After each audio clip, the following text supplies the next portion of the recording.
We go into the last game not knowing who can walk away with the win. But again, Vanya, Queasy makes a single mistake. Vanya's right. He's waiting, praying on it. Yeah, and it was something I mentioned at the beginning of the show as well. The games that Queasy don't do well in, Vanya's team have to make the most of it. It's absolutely essential, and they're doing that to a T right now. After watching that replay, actually, I mentioned that Vanya actually found heals.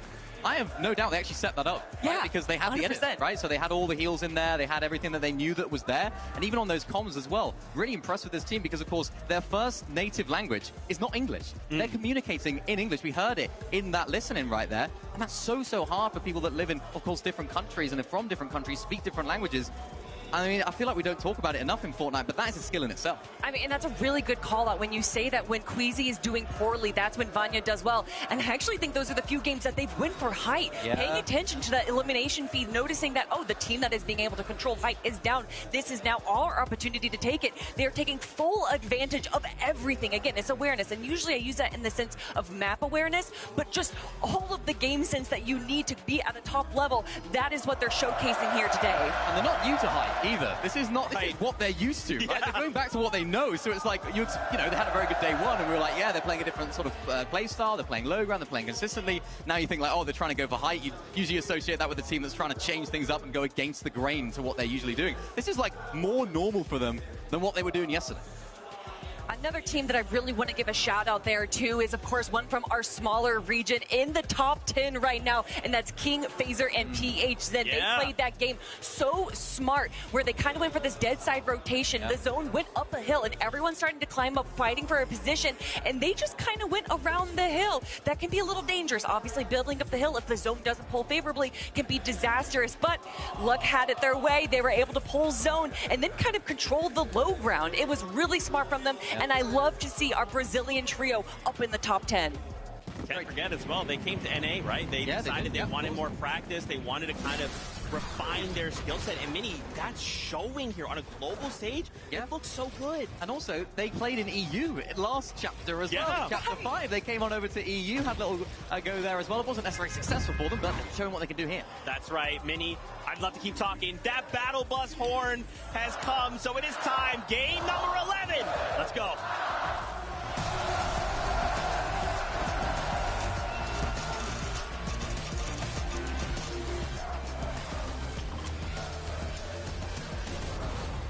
Game 11. There's only 2 chances left for every team in this lobby from around the world to get points and rise up that leaderboard. We're seeing the top 4. Anything is achievable.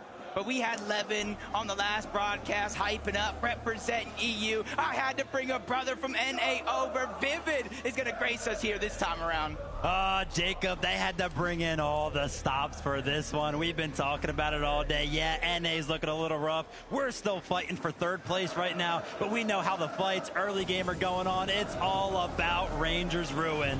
And Tayson, gonna be the first touchdown, grabs the chest. Chino running around, but nowhere left to run. Pablo, though, with the sweeper finds Tayson. It's gonna be Chicho brought down next by Ferdoxy. 2 versus 1 scenario, but Atris has a real chance. Atris takes out Pablo. It's all down to the 1v1, and Ferdoxy immediately heading for the high ground. Doesn't want to get trapped with the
it.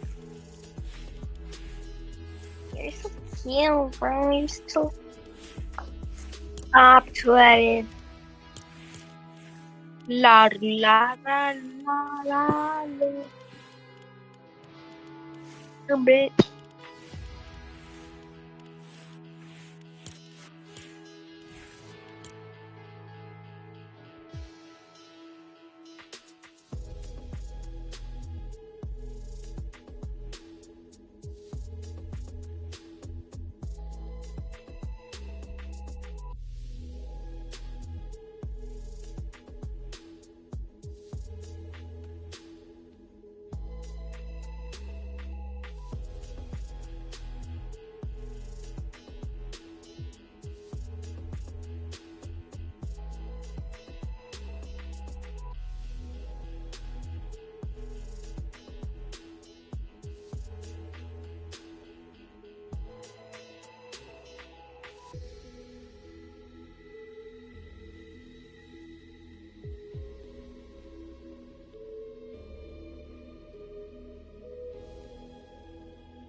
Takes 2 minutes to get into in the server, bro.